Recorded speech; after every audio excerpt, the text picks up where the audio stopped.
welcome to the wine review. Okay, no cat out there today. I'm Ryan the Wine Guy. I'm by myself tonight again. My friend Sean. Who knows when he'll be back? But anyway, tonight I am doing Boen Pinot Noir out of Russian River Valley, California, 2015.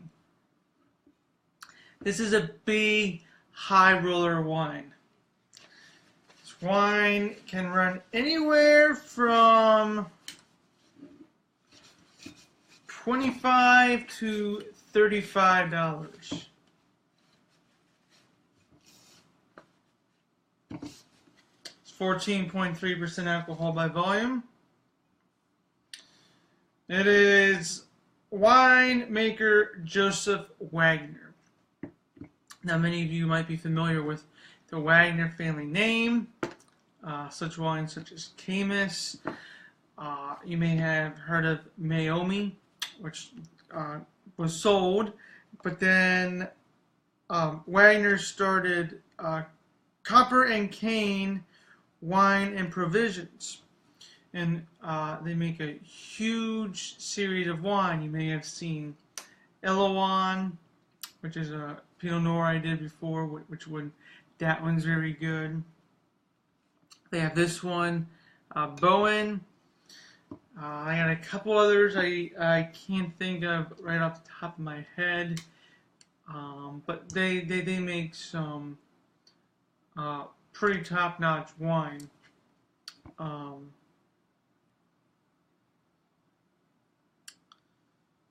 Not much on the back. It just lists a quote from Senator Daniel Webster of 1840.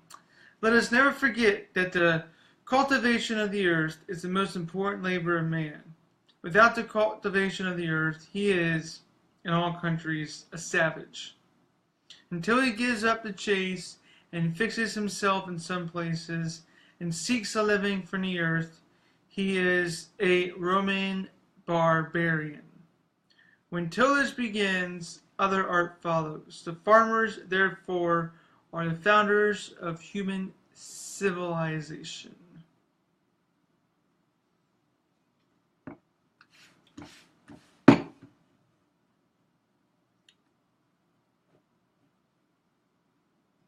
Here's the wine in the glass.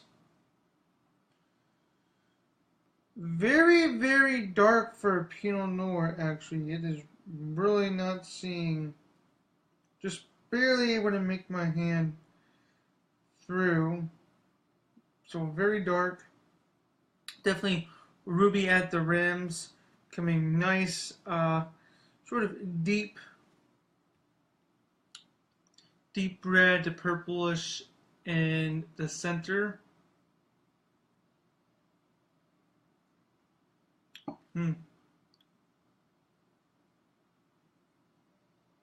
Lovely nose. Spices. Is that the cat? Yes, it is the cat.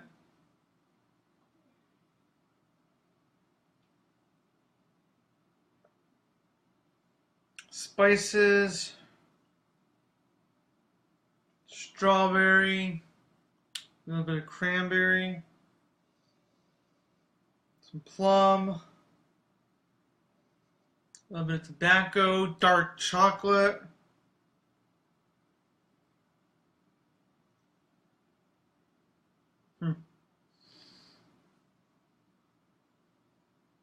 Ooh, wow, that's dark chocolate. A little bit of licorice.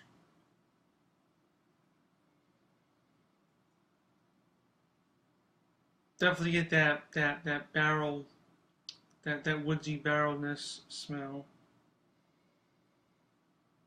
Definitely get a little bit of heat. 14.3% is definitely getting up there. So you definitely get that heat on the nose.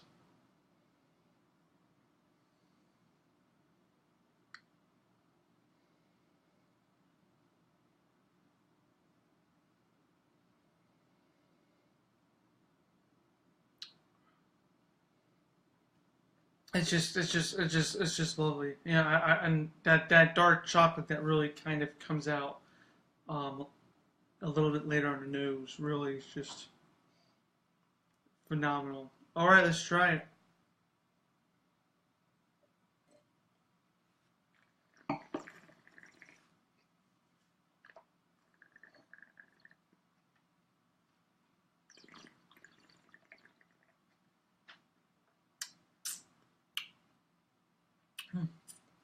One more time.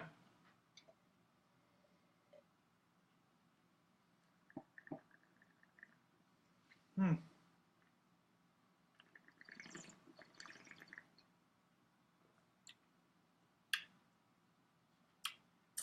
So it's definitely a smooth wine, but you do get that alcohol taste in your mouth. You can definitely tell it is a little bit higher in the alcohol. You get a slight little bit of burn, slight little bit of spice. But overall now it's starting to really turn into those nice, rich fruit flavors, that strawberry, cranberry, a little bit of a dark cherry, maybe sort of like that coating of chocolate, like a chocolate covered dark cherry.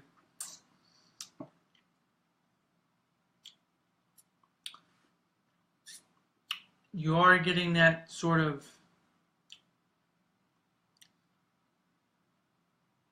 dry bite coming towards the end, going back to the getting those spices in there, getting that sort of smoky taste. And I think I'm even getting some leather on the nose now. Going back after I sipped it, definitely getting some like leather, definitely leather.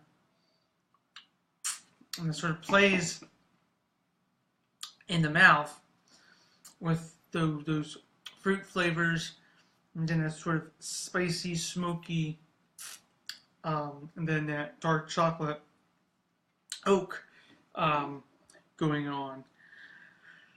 Very, very nice. 2015 wine. So I definitely see aging potential for this, especially it being a very higher in price bottle. The other wine that I was thinking of is Tuli. Tuli. That's another one of the wines from his new company, which is very good too. I think I reviewed that one. But anyway, going back on this, it's just a really rich wine. I mean, definitely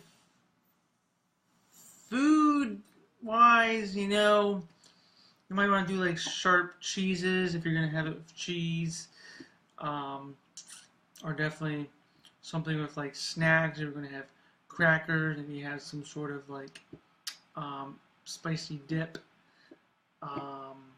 Could easily have this with a lot of different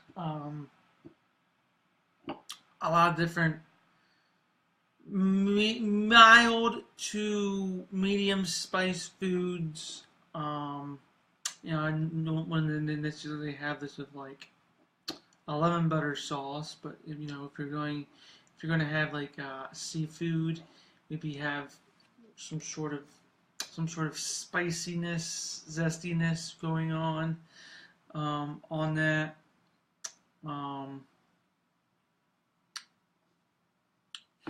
Really plays out well here.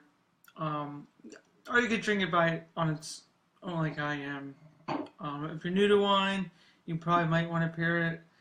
If you're kind of a big avid wine drinker like I am, should have no problem. No problem with this on its own. Although, probably definitely might want to snack on it. I'm going to give this 4.5 out of 5. Well, ideally, I feel like it could be a 5. I would, like I said, I would like to lay this down a couple years, see what it does. I mean, I'm they may come out with another vintage here shortly. But no, lay this down till 2020. You know, maybe buy yourself a few bottles, see how it is in 2020. Shoot, maybe might even be able to go on beyond that, 2022, 2025, or 2025.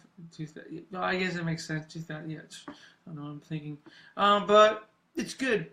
4.5 out of 5. And yeah, got a weight coming up that I think hopefully I'll enjoy, and I'll enjoy sharing with you all. And I look forward to my next review. As always, everyone, I am Ryan the Wine Guy. Cheers.